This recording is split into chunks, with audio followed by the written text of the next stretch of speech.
1차 탄핵 표결에서 일단 살아남은 윤석열 대통령은 내란 혐의로 출국 금지령이 내려지자 미국에서는 대한민국 지도력 공백이 더욱 깊어졌다고 보도합니다. 여당 대표와 국무총리가 국가를 공동 운영한다는 대국민 담화를 하자 야당 대표와 국회의장은 위헌이라고 규정했습니다. 탄핵을 주장하는 국민들의 시위는 더욱 강해집니다. 시리아 국민들은 50년 넘어 만에 처음 아사드라는 대통령이 없는 하루를 맞았습니다. 아버지에 이어 24년 독재를 해온 바사르 알 아사드는 반군에 의해 열흘 만에 대통령궁에서 쫓겨나 러시아로 망명했습니다. 트럼프 차기 대통령이 당선된 뒤 처음 미국 공중파 방송과 인터뷰를 했습니다. 취임 첫날 의사당 폭동 사건 수감자들을 사면한다고 약속했고 불법 체류자 추방과 속지주의를 폐지를 강조했지만 드리머는 포용하는 입장을 밝혔습니다. 관세 도입 재차 강조했고 오바마 케어는 대체안이 있는지 살필 것이라고 말했습니다. 트럼프 당선인의 며느리인 라라 트럼프는 공화당 전국위원회 공동의장 자리에서 사임하고 플로리다주 연방 상원 출마를 준비할 것으로 알려졌습니다.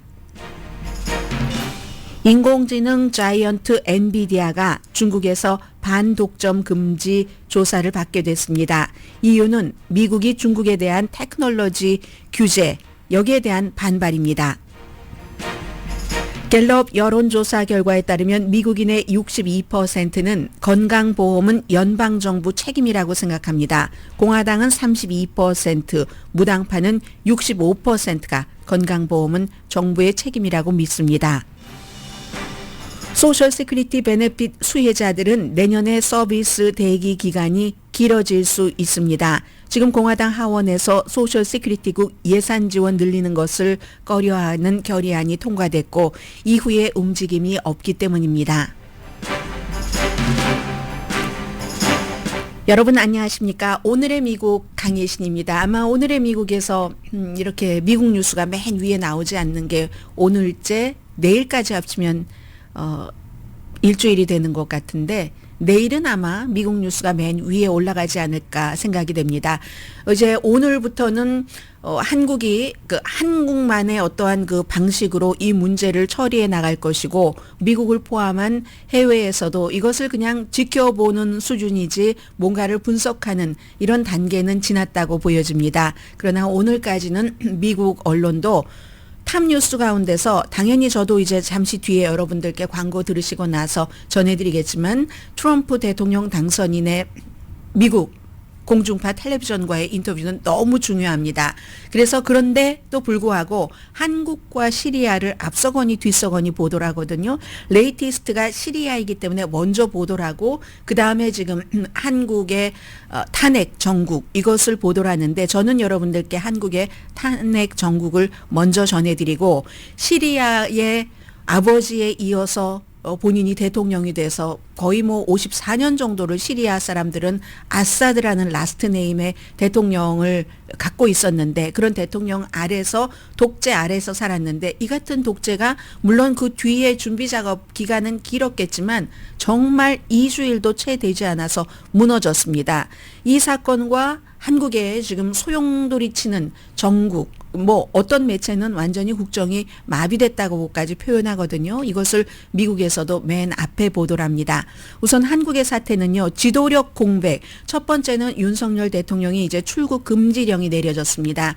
이건 얼마나 아직까지 대통령입니다. 탄핵당하지 않았고 사임하지 않았기 때문에 대통령에게 출국 금지가 내려진다는 사상 초유의 일이고 대통령이 체포될 수도 있다는 것이고요.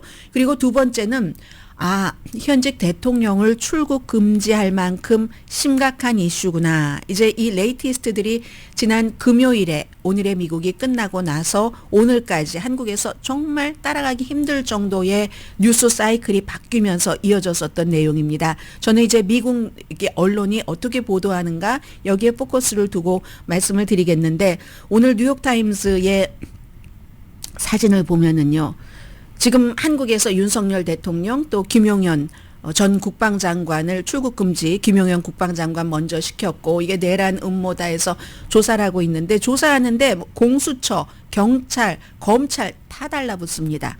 오늘 뉴욕타임스 사진에 보면은 윤석열 대통령과 오동훈 공수처장 5월 달에 이 자리에 임명을 하면서 같이 찍었던 그 사진이 실렸습니다. 참 묘한 그림이죠.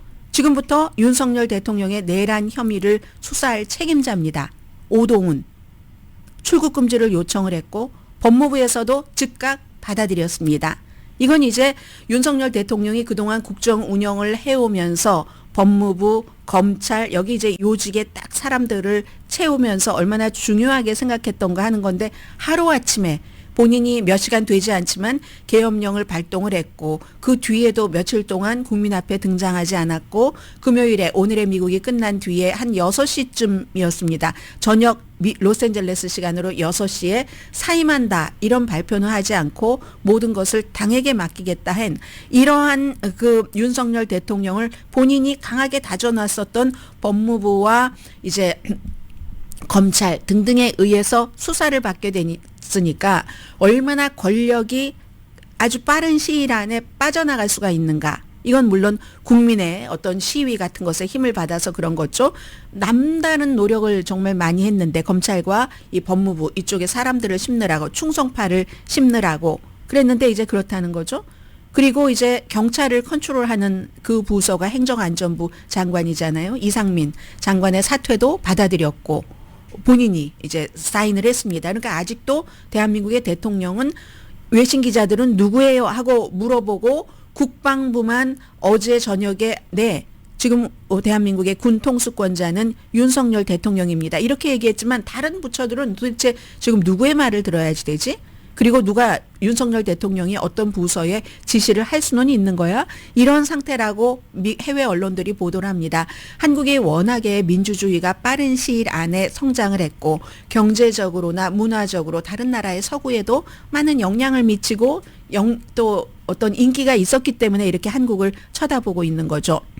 출국 금지를 할 만큼 심각하다. 첫 번째는 그 파워를 빨리 잃어버렸다. 두 번째는 출국 금지를 할 만큼 심각하다. 제일 심각한 건 계엄령을 포고하면서 국회에 알리지도 않았고, 이렇게 될 경우는 대통령이 여러 가지 면책 특권이 있지만 내란, 반역죄라면 체포될 수도 있다는, 그만큼 심각하다는 거죠. 그런데 또 법적으로 해석이 다 다르다는 것을 미국에서도 똑같이 보도를 합니다. 체포되더라도 재판이 완전히 끝나지 않죠? 그러면은 대통령으로서 심지어 감옥에서도 국정 운영을 할 수 있다. 이렇게 해석하는 사람들이 있고, 아니다.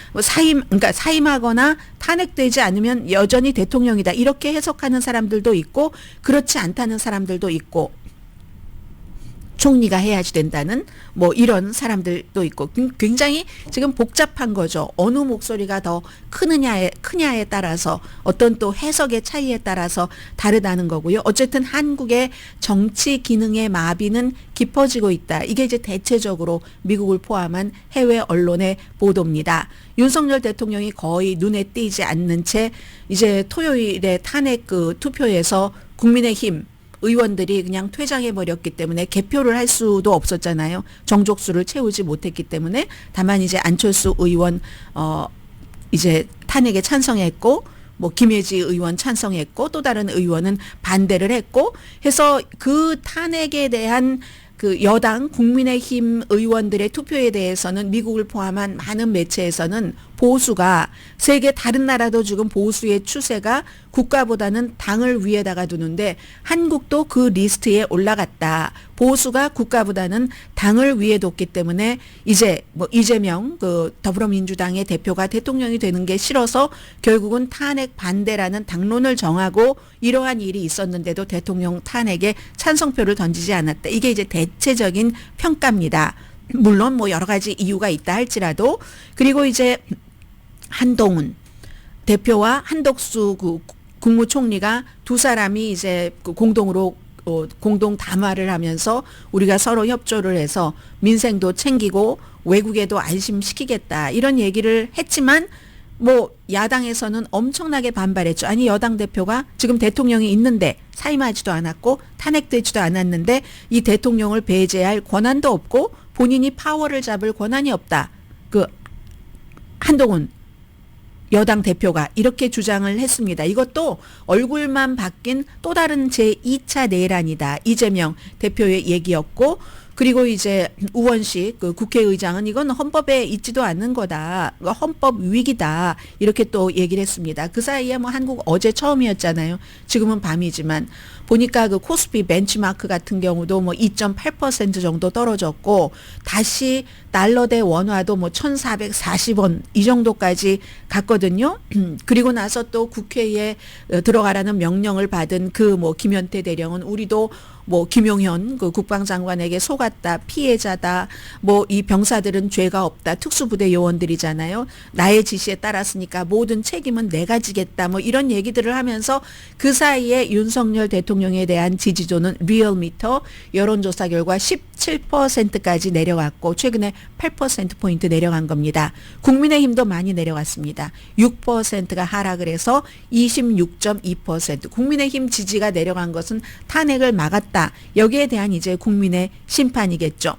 그리고는 또 물론 그 야당도 탄핵 투표를 하는데 조금 더 시간을 두고 국민의힘 의원들이 충분히 이건 탄핵이라고 생각하면서도 당론 때문에 그렇게 투표하지 않은 사람들이 많으니까 정권이 설령 야당에게 넘어간다 할지라도, 그러니까 시간을 조금 두고 탄핵 투표를 했으면 좋았을 텐데, 이런 지적도 있고 역시 해외 언론에서도 그 같은 지적을 합니다. 그리고 지금 야당은 뭐 일주일에 한 번씩 탄핵 투표를 계속 하겠다는 거고, 결론은 이럴 때는 항상 여론이잖아요. 여론과 시위대들이 어느 정도 윤석열 대통령의 탄핵을 원하는지, 여기에 따라서 다 한국이나 미국이나 정치인들이 지역구 그 유권자들의 표를 먹고 사는 사람들인데, 유권자들이 대통령 탄핵을 해라 하고 강하게 그 같은 표시를 시위에서 한다면 국민의힘 그 의원들도 얼만큼 버틸 수 있을까? 여기에 대해서는 오래 버티지 못할 가능성도 높다 하는 뭐 이런 얘기들도 아무튼 하고 있습니다. 그래서 지금까지 오늘 아침에 그 NPR 방송이 취재하고 보도하는 걸 보니까 젊은 여성이에요. 이번에 이제 그 시위대에는 젊은 사람들이 많이 나갔죠. 나는 아이도 없다 이렇게 얘기를 하면서, 아이도 없지만 나중에 그 내가 뭐 아이를 갖게 되고 한다면은 그때 엄마는 그때 뭐 했어? 당연히 물어보는 건 아니겠어요. 엄마는 그때 뭐 했어? 이렇게 얘기할 때 내가 부끄럽지 않은 사람이 되기 위해서 춥지만 이 시위를 하러 나왔다, 이런 얘기도 하고, 그리고 이제 모든 것들이 뭐 케이팝을 중심으로 해서 한국이 요즘 세계적으로 너무 그 대중문화의 그 면에서는 인기가 있잖아요. 그래서 따라라라란 여러분들 잘 아시는 그 크리스마스 캐롤의 단핵이 답이다 뭐 이렇게 노래 부르는 이런 것들을 NPR 방송이 뉴스하면서 들려주는 것 치고는 길게 들려주네 하는 이런 식으로, 다른 나라에서 보니까 또 이 같은 그 시위의 문화 같은 것도 뭐 전할 수 있는 거지만, 사실은 지금 시위의 문화에 포커스를 두기보다는 훨씬 지금 한국의 상황이 어떤 그 권력 딱 잡고 있는 권력 이런 것에 있어서는 공백이다 하는 것이 지금 전문가들이 보고 있는 점입니다. 그리고 또 많은 사람들은 지금 정권이 북한에 대해서 강성이었는데 북한이 뭘 하겠어? 라고 하지만 세계의 전문가들은 모든 가능성을 다 열어두고 있기 때문에, 북한 문제 전문가, 대한민국 문제 전문가들은, 미국의 전문가들은 이 같은 데에 테스트만 해볼 수 있는 정도도 있잖아요. 왜? 한국이 지금 정권의 어떤 권력의 공백 상태에서, 많은 부분에 있어서 공백 상태에서 테스트를 해볼 수 있는 일들도 일어날 수 있고, 그런 때 누군가가 오판을 하지 않을까, 이러한 점들까지도 이제 전문가들은, 미국에서도 마찬가지입니다. 지금 열심히 그 신경을 쓰고 보고 있는 거고요. 그러나 이제 전반적으로 뭐 한국 군 일반 병사들의 부대원들의 그 뭐 특수부대원들의 대응이라든가, 아니면 국민들의 이번 그 사태에 대한 어떤 그 반응이라든가, 이런 것은 굉장히 높게 평가를 하는 것 같습니다. 그리고 시리아 얘기를 가능한 한 짧게 전해드리겠는데, 이 얘기는 제가 왜 맨 앞에 한국 문제와 함께 맞춰서 여러분들께 전해드리느냐면, 야, 권력이 저렇게 어느 순간에 무너질 수도 있구나. 정말 아무리 닭의 목을 쥐어 틀어도 닭이 회를 친다, 뭐 이런 식으로 봄은 온다, 겨울이 아무리 추워도, 이렇게 시리아가 지금 54년을 아버지가 그리고 아들이 24년. 이 아들은 둘째 아들입니다. 형이 교통사고로 숨져서 영국에서 아주 편안하게 공부하고 살고 안과 의사이고 이러다가 아버지 그 독재 이런 정치에 관심이 없었어요. 바사르 알 아사드는. 그렇지만 형이 교통사고로 숨지니까 갑자기 영국에서 시리아로 와서 정권을 물려받았는데, 그리고 나서는 본인이 강하다는 것을 아버지에게 보여주고 싶기도 했고, 그리고 아버지가 수십 년 동안 이끌어온 시리아를 본인도 독재로 이끌었습니다. 그런데 그게 어느 순간에, 완전히 어느 순간은 아니겠죠, 반군들이 여러 그런 그룹들이 있지만 그 그룹들이 시리아의 북부에서 남부에서 무슨 동부 서부에서 서로 때로는 합치기도 하고 뭉치기도 하면서 11월 27일에 시작됐었던 이 반군이 점점 와서 알레포 가고 나중에 다마스커스까지 오는데 2주일이 채 걸리지 않았습니다. 10년 이상 내전으로 바사르 알 아사드 대통령이 그야말로 안과 의사였었던, 처음에 보들보들했었던 이 사람이 독재자가 돼서 완전히 국민에게, 내국민에게 독개수를 쏘아대면서 권력을 유지했습니다. 그가 몰락하는데 2주일도 안 걸렸다니까요.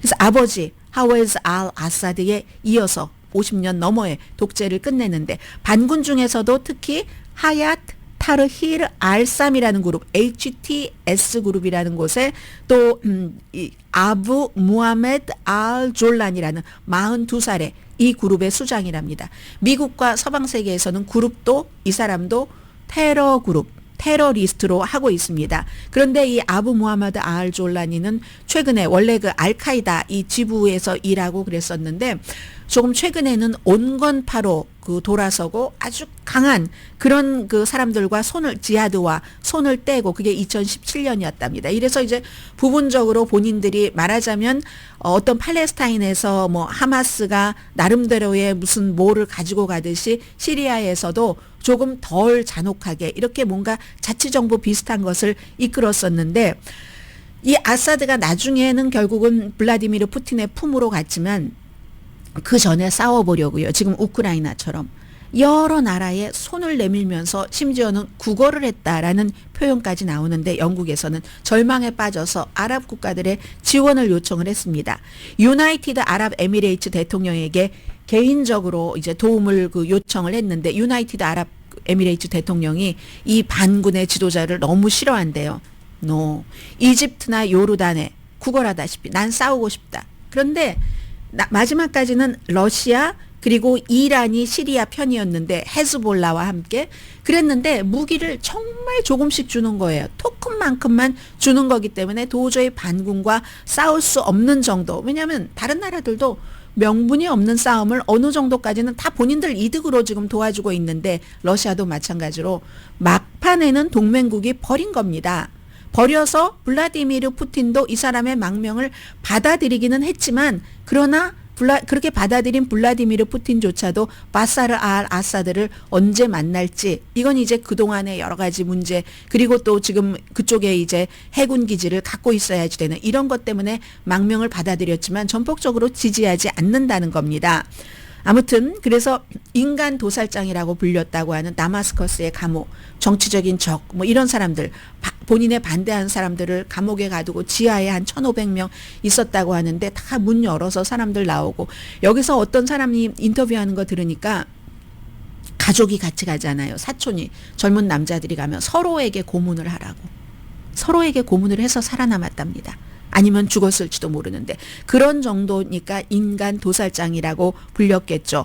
그리고 앞으로는 이제 지금 무슨 일이 일어날지 시리아에서도 알 수 없습니다. 앞서 말씀드린 그 반군 지도자가 큰 역할을 하겠지만 너무 많아요. 지금 무슨 종파와 무슨 뭐 여기도 인종도 그렇고, 종교는 뭐 수니파가 대체적으로 반군이지만 그렇지 않은 시리아의 아사드 가족의 뭐 알라위파도 있고, 그리고 또 뭐 크리스찬들도 있잖아요. 다른 소수 인종들도 있고 해서 이렇게 시리아가 큽니다. 이쪽에 무슨 뭐 이스라엘부터 레바논부터 뭐 다른 나라들에 쭉 이제 국경을 맞대고는 있지만 굉장히 크고 종파도 다양한 이 시리아를 반군의 어떤 한 사람이 딱 장악하기는 너무 빨리 무너져 버렸기 때문에 아사드 정권이 준비가 지금 안 돼 있는 거죠. 누가 시리아를 통치하든지 어쨌든 러시아는 우선순위가 지중해에서 유일한 항구인 그 타르터스, 여기 있는 그 해군 기지를 유지하는 게 러시아의 목표고 터키는 시리아에서 북부 그 반군을 지원을 했습니다. 터키의 영향력이 커지겠죠. 이스라엘은 과거에도 시리아를 공격했었고 이번에도 전략무기 시스템을 공격했는데 왜냐하면 이 같은 전략무기가 극단주의 손에 넘어가는 것을 막기 위해서 그냥 파괴시켰다는 거고요. 미국이 굉장히 중요하죠.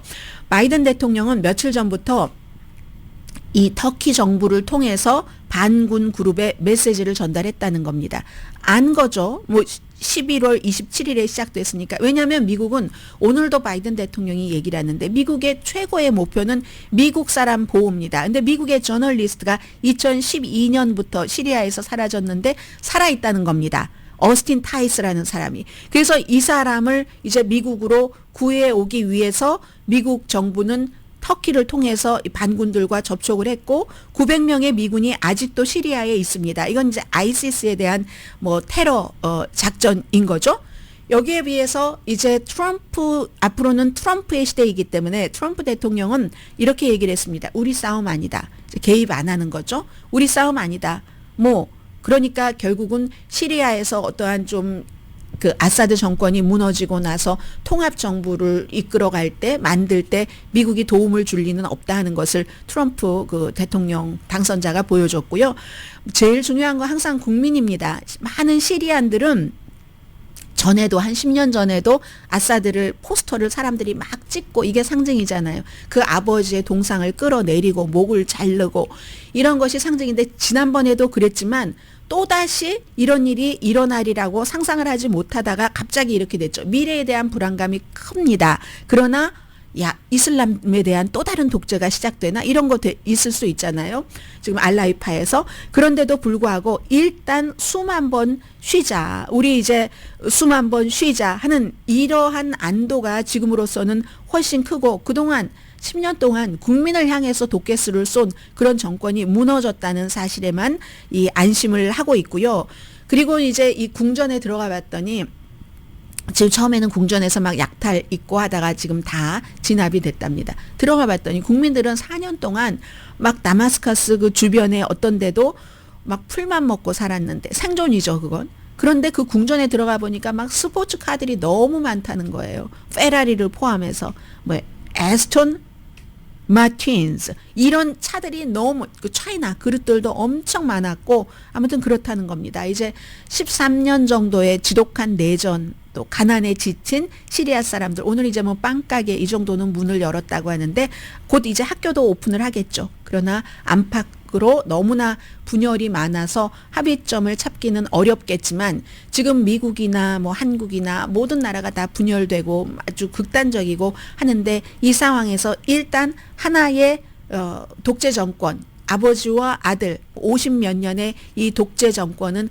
끝났다. 그런데 모든 것이 상상하지 못했던 시리아 국민들이 상상하지 못했던 그런 순간에 오더라. 그래서 미국에서 아마 오늘 오후부터는 시리아계 미국 사람들이 많이 있잖아요. 미국에. 그런 사람들 목소리가 나올 것 같습니다.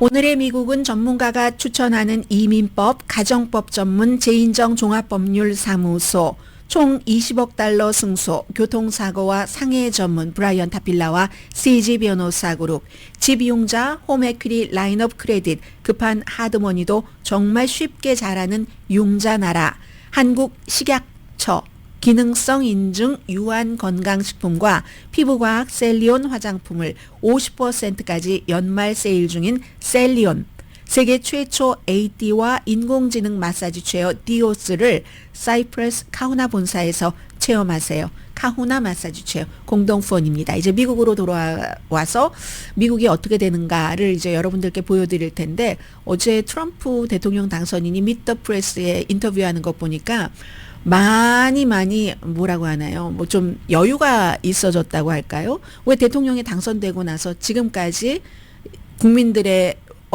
국민들 앞에 본인이 이 같은 공식적인 인터뷰로 등장한 건 처음이잖아요. 그래서 굉장히 아무튼 그리고 그 캠페인 때와 당선되고 난 뒤는 조금 다릅니다. 정치인은 그런 모습들도 보여줬습니다. 이 코리안 아메리칸들이 관심이 많을 이슈도 있고 해서요. 잠시 뒤에 그게 또 트럼프 그 대통령 당선인의 초기 임기의 우선 순위이기도 하고 잠시 뒤에 뵙겠습니다.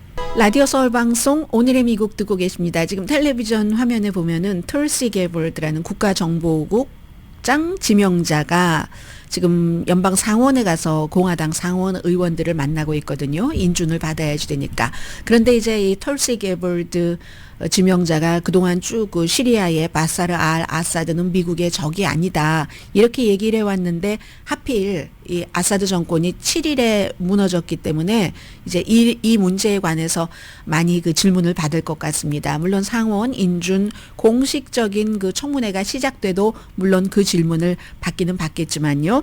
자, 트럼프 그 대통령 그 당선인이 이제 그 인터뷰한 이 내용이 MBC의 미터 프레스입니다. 크리스틴 웰커와 앵커와 같이 그 인터뷰를 했는데 지난번에 아프리칸 아메리칸 저널리스트 그 협회에서도 얘기하고 했었는데요. 그런데 어쨌든 취임 첫날 할 거 이게 이제 제일 중요하니까 항상 대통령 당선자들에게 물어보잖아요. 그랬더니 의사당 폭동사건 사면하는 거, 그 개인들 지금 수감된 사람 그리고 뭐 유죄 판결을 받은 사람 규제를 철폐해서 5일 시추한다. 그 드릴 베이비 드릴 그리고 대량으로 뭐 대규모로 추방하는 것, 불법 체류자들을 이 세 가지를 우선 들었고요. 이민 단속 뭐 가장 관심이 많으시죠. 범죄자부터 추방하는 거. 이건 이제 어떤 행정부나 다 마찬가지입니다.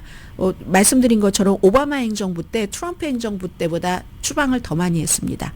이게 그리고 그때 추방한 게 뭐 범죄자들을 중심으로 추방을 많이 했죠. 그걸 하는데 범죄자 추방이야 별 문제가 없겠지만 이게 이제 또 여기서 물어보니까 미국에서 태어나도 무조건 시민권을 주는 속지주의를 끝낼 생각이다. 이렇게 얘기를 했습니다. 그랬더니 앵커가 이거는 헌법 때문에 헌법의 14조에 뭐 미국에서 태어나면 미국 시민이다 하는 그 조항이 있기 때문에 어떻게 하는가 했더니 그 헌법을 수정하는 과정이라도 거치겠다고 얘기를 했고요. 또 이 부분은 제가 자세히 찾아보지 못했고 헤드라인만 듣고 왔습니다. 그런데 이 가족 추방을 임기 1기 때 하다가 굉장히 이게 아주 막 잔혹하다는 평가를 받아서 중단을 했고 또 법원에서도 이건 아니지 하고 판결을 내서 그랬는데 그래서 이번에는 가족이 어린 아이와 부모를 떼어놓는 게 아니라 아직도 그때 떼어놓아진 부모와 아이들이 찾지 못한 그런 그 아이들과 부모들도 있습니다. 그래서 그렇게 떼어놓는 게 아니라 같이 추방해버린다. 부모와 자녀를 같이 가족들을 함께 추방한다. 뭐 이런 거고요. 그리고 이 얘기도 했어요. 속지주의 같은 경우 미국에서 태어나면 미국 시민권을 준다 하는 것은 미국이 그런 유일한 나라잖아.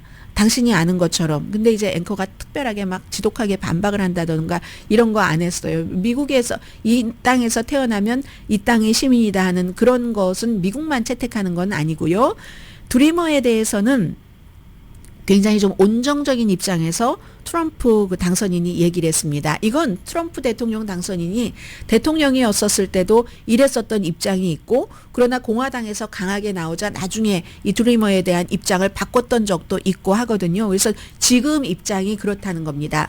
드리머라는 게 늘 우리가 그 얘기를 했었던 그 어렸을 때 트럼프 대통령의 말입니다.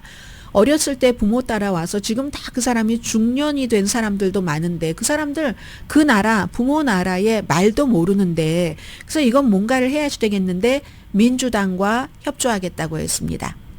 그래서 드리머에 대해서는 일단은 긍정적이었고 그런데 이게 데자뷰거든요. 똑같았거든요. 임기 1기에도 그렇다고 하다가 나중에 또 태도가 이제 바뀌었었고 이런 적이 있기 때문에 지금의 대통령 당선자의 입장이다. 이렇게 보시면 될 것 같고 그리고 공화당에서도 드리머에 대해서는 굉장히 좀 온정적인 입장을 가진 그런 정치인들도 많이 있고요. 또 이 모든 것을 시행하려면 행정명령으로는 한계가 있습니다. 어차피 누가 대통령이 돼서 이민 문제를 해결하던 의회에서 해결해야지 된다는 이런 부분들은 있습니다. 의사당 폭도 그 사면에 대해서 강하게 얘기를 했는데 아주 나는 매우 빠르게 사면시킬 거야. 그 사람들이 나쁜 시스템에서 감옥에 갔기 때문이야. 이런 주장을 했습니다. 관세에 대해서요.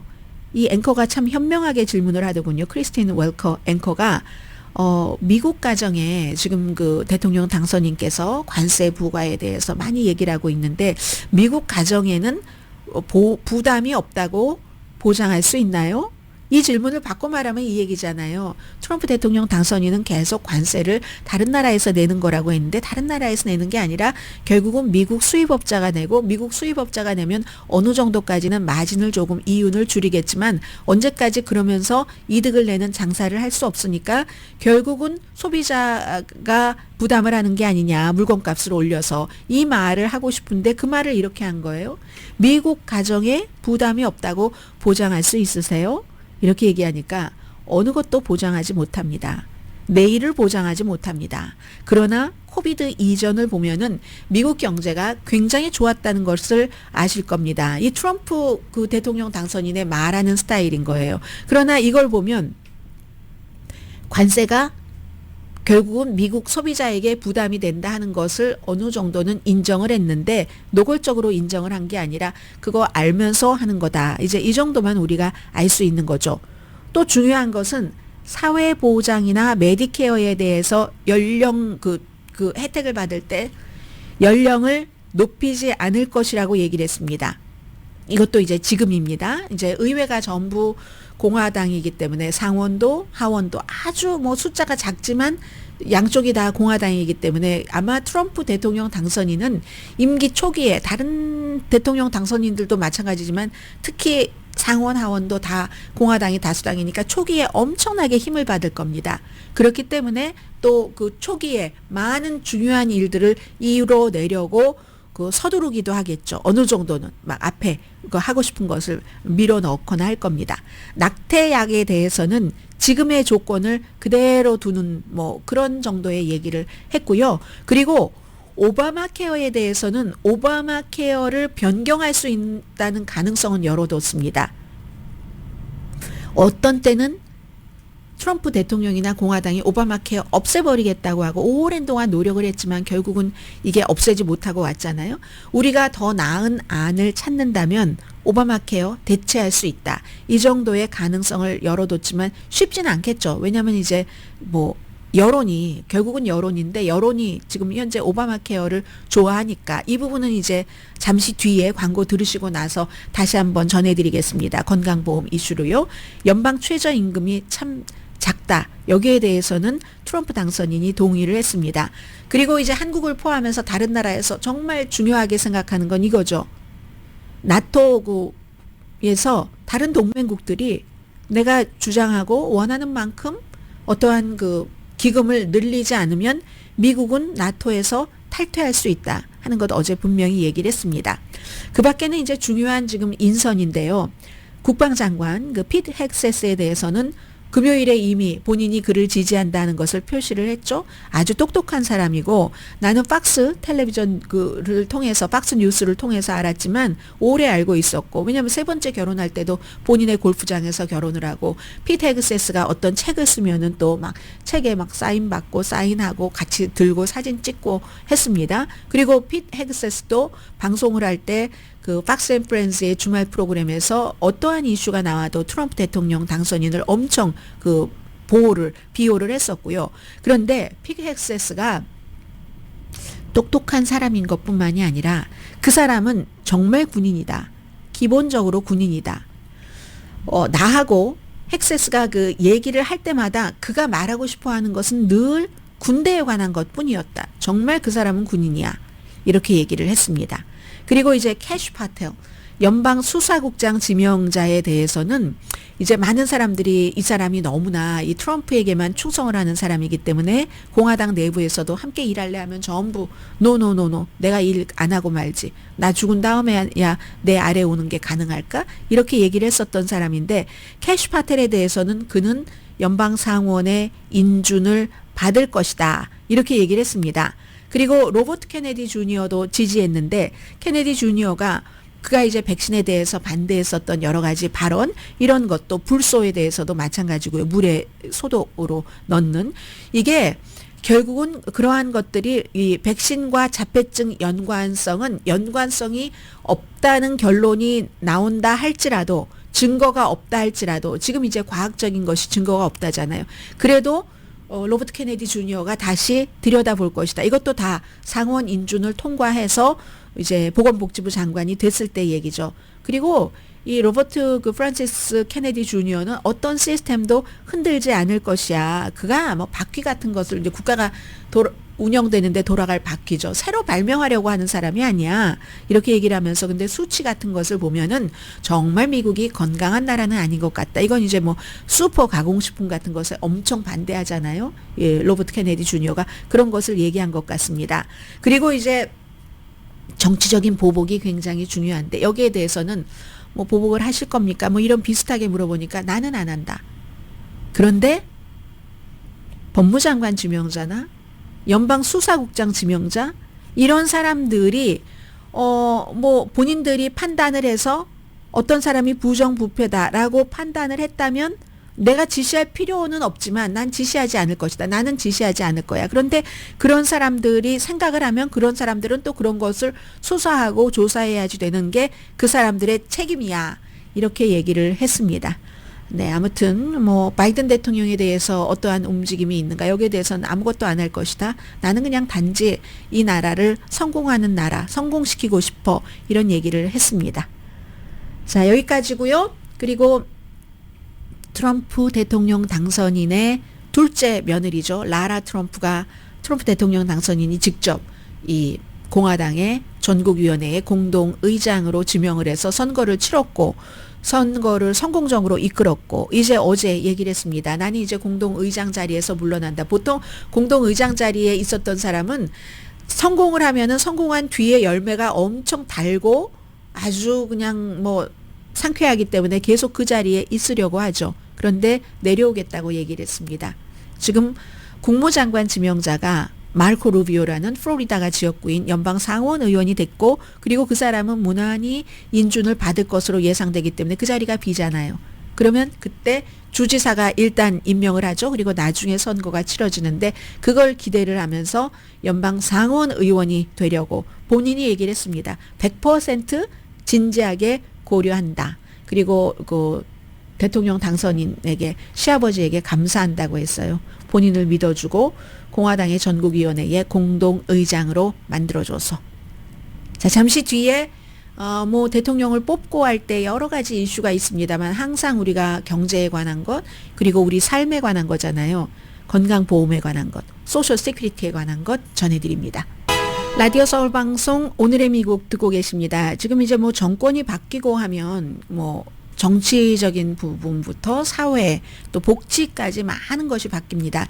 미국이 지금요 일단 그 소셜 세큐리티 베네핏 수혜자들은 내년에 서비스 대기 시간이 길어질 수 있다. 더 힐이 오늘 자세히 보도를 하던데요. 이게 9월 달에 이미 그 공화당 하원에서 소셜 세큐리티국 예산 지원을 늘리는 것을 안 하는 뭐 이런 그 결의안 같은 것을 만들었고 지금 백악관에서는 이걸 좀 늘려줘야지 된다. 왜냐하면 어느 때보다도 이 신청자도 늘어나고 여러 그 서비스 분야 해야지 될 일이 많은데 직원이 이미 많이 삭감이 됐습니다. 직원이 삭감이 되면은 일이 그 좀 늦어진다는 것이고 혜택 자체가 줄어든다는 것은 아니지만 어쨌든 11월 12일에 이미 직원 채용이 동결됐는데 앞으로 이게 몇천 명 줄어들 수도 있다는 얘기입니다. 소셜 시큐리티국에서 일하는 한국 분들도 많으세요. 그리고 직원이 줄어들 때는 뭐 낮은 단계의 그런 직원부터 또 탑 레벨의 직원까지 마찬가지인데 지금 소셜 시큐리티국에서 받을 수 있는 여러 가지 혜택에 대한 신청이 기록적이랍니다. 많잖아요. 뭐가 있나요? 뭐 사회보장 뭐 소셜 시큐리티 넘버 발급받는 것도 그렇고 또 카드를 바꾸는 것도 그렇고 메디케어 혜택 등등 엄청 많은데 이게 직원 숫자가 50년 만에 지금 최저랍니다. 미국이. 손님 뭐 고객 문의 전화 이런 거 뭐 1800 전화번호 뭐 이 온라인 답변 대기 시간이 굉장히 긴데 앞으로 3개월 안에 이제 뭔가가 해결되지 않으면 더군다나 12월 20일에 긴급 예산 같은 것이 긴급 예산이라기보다 긴급 임시 지출안 이게 통과되지 않으면 소셜 시큐리티 직원이 최대 열흘 동안 일단 그 무급 휴가를 가야지 되고요. 사무실도 폐쇄하고 나중에 이제 몇천 명이 2천 명 이상 3개월 될 때까지 뭔가 예산을 늘려주지 않으면 2천 명 이상이 감원을 한답니다. 그런데 이게 소셜 시큐리티국만 그런 게 아닙니다.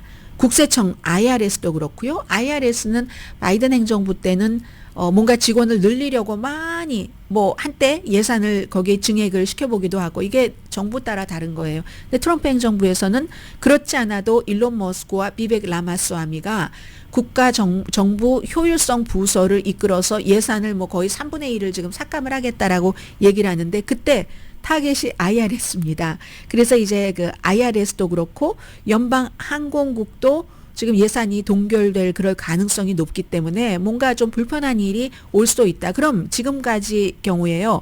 뭐 예를 들어서 뭔가를 신청을 하면은 보통 이제 뭐 소셜 시큐리티에 관련된 뭘 신청하고 하면은 연금 신청 이런 거 6개월에서 뭐 늦으면은 어떤 경우 10개월까지 걸린다고 하거든요. 내년에는 여러분들께서 더 길게 잡으셔야지 된다.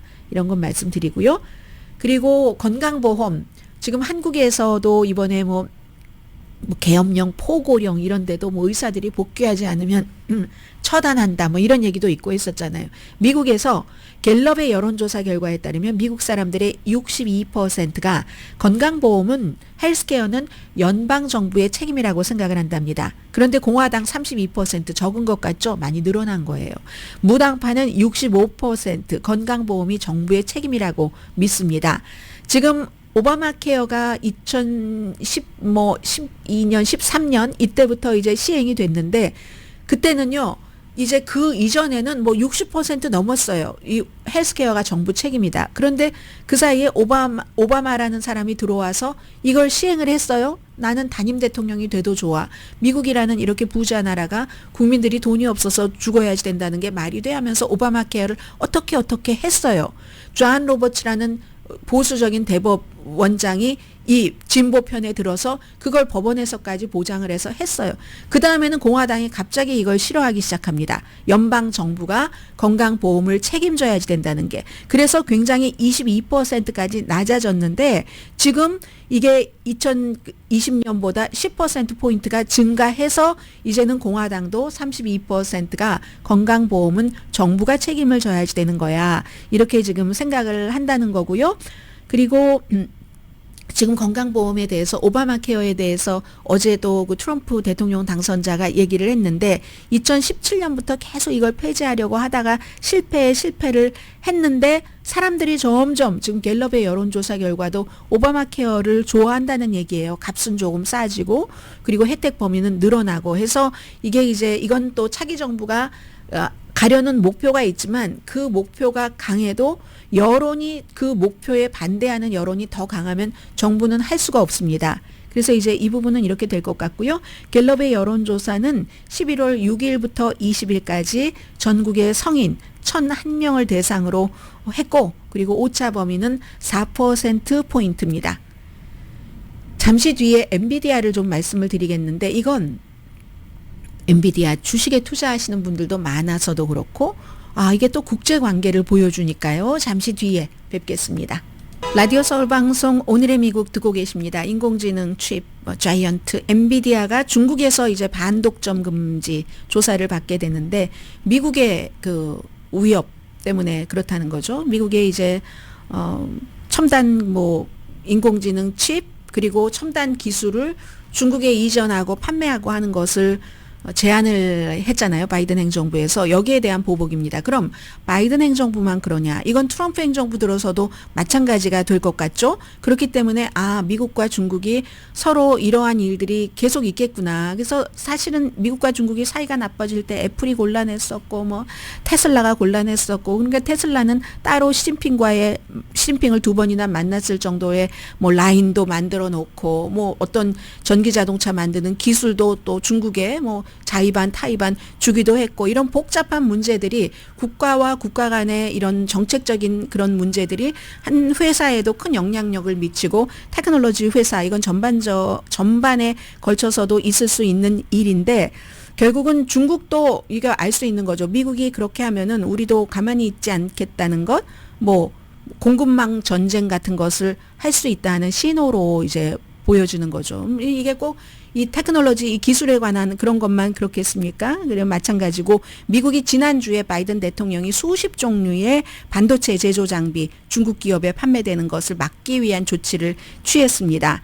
그래서 이제 이런 일이 있고 트럼프 당선인은 이제 또 게다대고 뭐 관세 이런 문제도 있으니까 엄청나게 그럴 것 같고 또 엔비디아는 지금 연방 법무부에서도 독점 금지 위반이거든요. 지금 중국에서 반독점 금지 조사를 받게 됐다고 했잖아요. 어떤 회사 인수한 것에 대해서. 그런데 미국에서도 마찬가지로 이 엔비디아는 그런 반독점 금지 조사를 받고 있는데 이게 보니까요. 엔비디아가 장이 열리기 전에도 뭐 한 2.2% 정도 떨어졌거든요. 장이 열리고 나서 한 지난 금요일에 비해서 3% 이상 떨어지다가 지금 많이 또 회복을 했어요. 그래서 2.19% 떨어졌는데 이렇게 뭐 한 가지 큰 2.3%네요, 현재.